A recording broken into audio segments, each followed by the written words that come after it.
स्वाध्यायः परमः। Doctor Baba Saheb Ambedkar open university.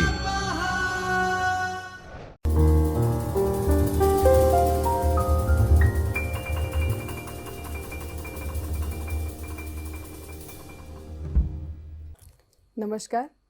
Doctor Baba Saheb Ambedkar open યુનિવર્સિટીના ચૈતન્ય સ્ટુડિયોમાંથી હું હેતલ જોશી આપનું હાર્દિક સ્વાગત કરું છું. મિત્રો, આજે આપણે પેપર MGT1 ગ્રંથકારનો અભ્યાસ ઉમાશંકર જોશી બ્લોક 3 અને એકમ 2 સાપના ભારા એકાંકી સંગ્રહ જેનો ભાગ 5 જેમાં સલ્યા એકાંકીનો અભ્યાસ કરીશું. જેના પાત્રો આ મુજબ છે: કંકુમા 60 ઉપરના ડોશી, દેવકી કંકુમાના જયદેવની નાની છોકરી, અન્નપૂર્ણા કંકુમાના માનભાઈની વહુ, જમના પાડોશણ, કમળા જમનાની દીકરી, પાર્વતી જમનાની કાકી, રૂપા દાયણનું કામ જાણનાર, સાંકળી દાયણનું કામ જાણનાર ગામની બીજી એક બાઈ, કસ્તુરી અને બીજી નાની છોડીઓ, અને સૂચિત પાત્રમાં છે ગોદાવરી જે કંકુમાના જયદેવની વહુ એટલે કે દેવકીની બા. તો એકાંકી સલ્યા તો કે સમય છે સવારનો. ઓસરીમાં 7 વર્ષની છોકરી દેવકી ઢીંગલીઓ સાથે રમતી હોય છે. કંકુમાં ઊંડી આંખોવાળા 60 ઉપરના ડોશી કામકાજે ઘડીમાં સામેના બારણામાંથી બહાર તો ઘડીમાં બહારથી અંદર જતા દેખાય છે. તેમની ચાલમાં અસાધારણ ચિંતા જણાય છે. તે ઉતાવળા જતા હોય છે. હાંફળા ફાફડા થતાં તે જમનીને બોલાવે છે. જમના પ્રવેશે છે અને દેવકીની મા ગોદાવરી વિશે કંકુમા સાથે ચર્ચા કરે છે અને તેની દીકરી કમુને રૂપા દાયણને બોલાવવા માટે મોકલે છે. આ બધું જોતી દેવકી કમુ સાથે જવાની હઠ પકડે છે. ત્યારે કંકુમા તેને સાંકળી ફૂઈને જે દાયણનું કામ જાણે છે તેમને બોલાવવા માટે કહે છે. આ સમય દરમિયાન કંકુમાં શેરીમાંથી જતી પનિહારીને સાંકળી ફૂઈને મોકલવા કહે છે.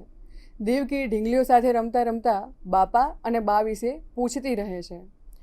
આ નાની દેવકીને સમજાવતા કંકુમાં એને કોઈ મોટી ભેટ આપી દેતા હોય એમ ગંભીરતાથી કહે છે કે જો બા ભાઈ લેવા ગઈ છે તો અહીં બેસી રહેજે. કાકા આવે કે કોઈ બીજું આદમી માણસ આવે તો અંદર આવવા દઈશ નહીં. કંકુમા કહે છે, કોણ જાણે અન્નપૂર્ણા ક્યાં ખોવાઈ ગઈ. ખરે વખતે સૌ છૂટી જાય છે અને અંદર જાય છે અને બારણું વાસી દે છે. ગડપણથી નમી ગયેલી લાકડીને ટેકે ચાલતી રૂપા દાયણ પ્રવેશે છે. રૂપા અંદર જાય છે અને કમળા પ્રવેશે છે. એની સાથે સાંકળીબાઈ પણ પ્રવેશે છે.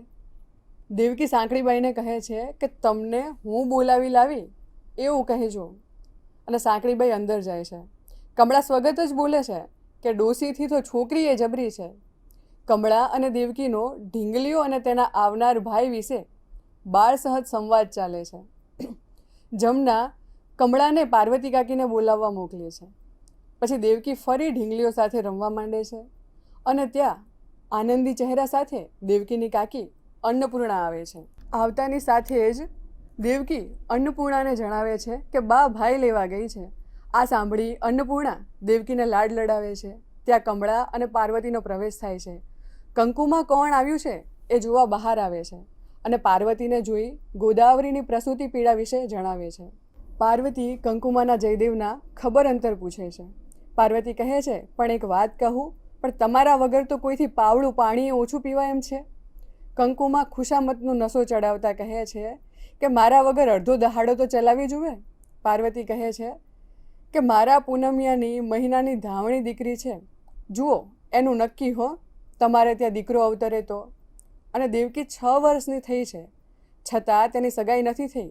તેની જવાબદારી માથે લેતા પાર્વતી કહે છે કે મારા કટમમાં કે મારા ભાઈઓમાં તમને વર શોધી આપવો એ મારા માથે. આટલું કબૂલ હો ને બધું બરાબર થાય તો સૌને આનંદ.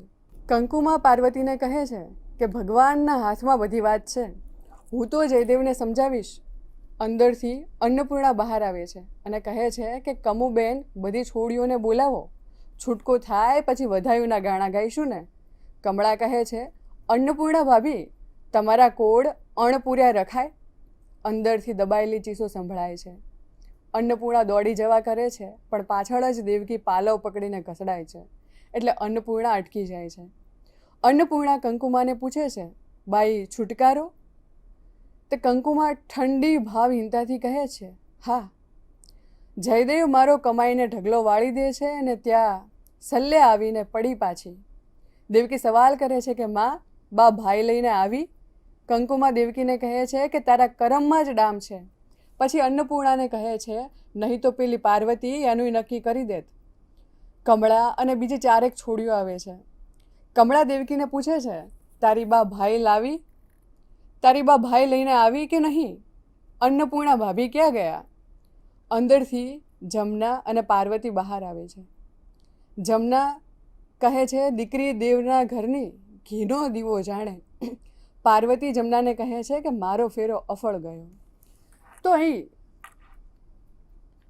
પાર્વતી અહીં આવી એનો ઉદ્દેશ્ય એ હતો કે તેના દીકરાની મહિનાની ધાવણી થયેલી દીકરી એનું સગપણ દેવકીનો આવનાર ભાઈ એના સાથે નક્કી કરવાનું, અને બદલામાં દેવકીની સગાઈ તેના કુટુંબમાં ગમે ત્યાં કરાવી આપવાની જવાબદારી લીધી.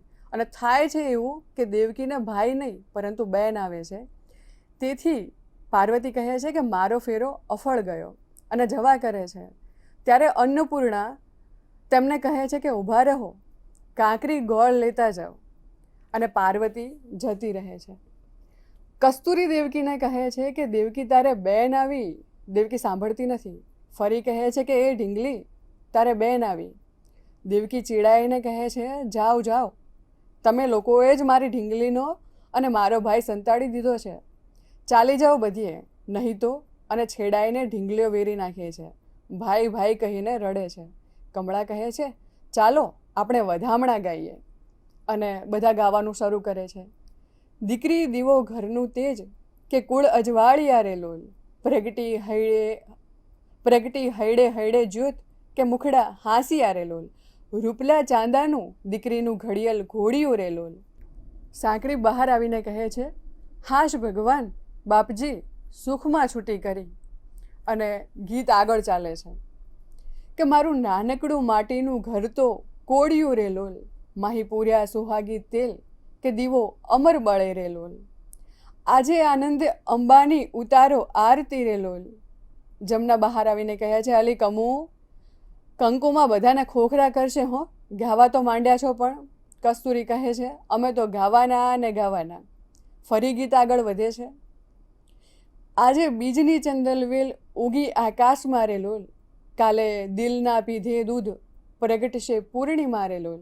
આજે નાનકડે અવતાર કુટુંબ ઉજાળિયા રે લોલ, કાલે સહુ શોભનો સાર પ્રગટ સંસારમાં રે લોલ. આજે અને એવામાં કંકુમાં આવે છે. એ ઊભા રહો આજને કાલવાળા, અને રૂપાદાયણની લાકડી હાથમાં લે છે અને બોલે છે, તમારે ઘરે જઈને ગાઓ. દેવકી આંખો લૂછતી કહે છે, માં બા ક્યાં છે? એને કહો ને ભાઈ લાવી આપે. કંકુમા દેવકીને તરછોડતા છોડીઓને કહે છે, મોટા થશો ને માં થશો ત્યારે માલુમ પડશે. કસ્તુરી કંકુમાને કહે છે, જાઓ જાઓ હવે, અને એની ગોઠણોને કહે છે, ચાલો આપણે. અને વધાયું ગાવા આવેલી છોડીઓ જાય છે. દેવકી જતી છોડીઓને કહે છે, ક્યાં જાય છે? મારો ભાઈ મુક્તિ જા. અને રૂપાદાયણ લાકડીને ટેકે બહાર આવે છે. રૂપાદાયણ કહે છે, આ હાથે કેટલીય છોડીઓને અજવાળું દેખાડ્યું, પણ લોક ભૂંડું દીકરીથી દાજે છે ને ભગવાન તો છોડીઓ આલે જ જાય છે. દેવકી રૂપાને કહે છે કે ભાઈ બતાવો ને, નકર જવા નહીં દઉં. રૂપા ઊંડો નિસાસો મૂકી કહે છે, ભગવાનને ઘરે જતા પહેલાં તારો ભાઈ બતાવતી જઈશ, ભગવાન ધારે તો. અને રૂપા જાય છે. ત્યાં જ પડદો પડે છે. સલ્યા એ ઉમાશંકર જોશીનું 9 સ્ત્રી પાત્રો ધરાવતું સામાજિક એકાંકી છે. એમાં એકેય પુરુષ પાત્ર નથી. એ એકાંકીનું વસ્તુ જ કન્યા જન્મને લગતું છે. સમાજમાં કન્યાના જન્મને ક્યારેક વધાવી લેવામાં આવ્યું નથી. કન્યા જન્મે છે એ માની કૂંખે પથરો પાણો સલ્યા જન્મ્યો એ ભાવ વ્યક્ત કરવામાં આવ્યો છે. અહીં આરંભમાં જ દેવકીને ઢીંગલીઓ સાથે રમતી બતાવવામાં આવી છે. દાદી કંકુએ દેવકીના મગજમાં ભાઈ લેવા ગઈ છે એ રીતે ભાવ પેદા કર્યો છે. દેવકીનો ઢીંગલીઓ અને પોતાનો ભાઈ મેળવવાની હઠ એ એકાંકીના કેન્દ્રમાં છે. મૂળ ઘટનાઓ ગોદાવરીની પ્રસૂતિ સંદર્ભે છે. કંકુમાં પાર્વતી આદિ અનેકને ગોદાવરી પાસેથી પુત્રની અપેક્ષા છે, પરંતુ અંતમાં જન્મે છે પુત્રી. એકાંકીમાં કંકુમાના શબ્દો મારા વિના અડધો દહાડો તો ઘર ચલાવી જુઓ, એ શબ્દોમાં સ્ત્રી પાત્રની અહમિયત બતાવાય છે. છતાં સમાજ તો સ્ત્રીના જન્મને નકારે છે. બધા જ સ્ત્રી પાત્રોવાળા એકાંકીમાં કન્યાના જન્મને સમાજમાં જે તિરસ્કાર મળે છે તે કરુણતાને વાચા મળે છે. મિત્રો, આજે આપણે ઉમાશંકર જોશીના શલ્ય એકાંકીનો અભ્યાસ કર્યો. બાકીના એકાંકીનો અભ્યાસ હવે પછીના વ્યાખ્યાનમાં આપણે કરીશું. આભાર. स्वाध्यायः परमं तप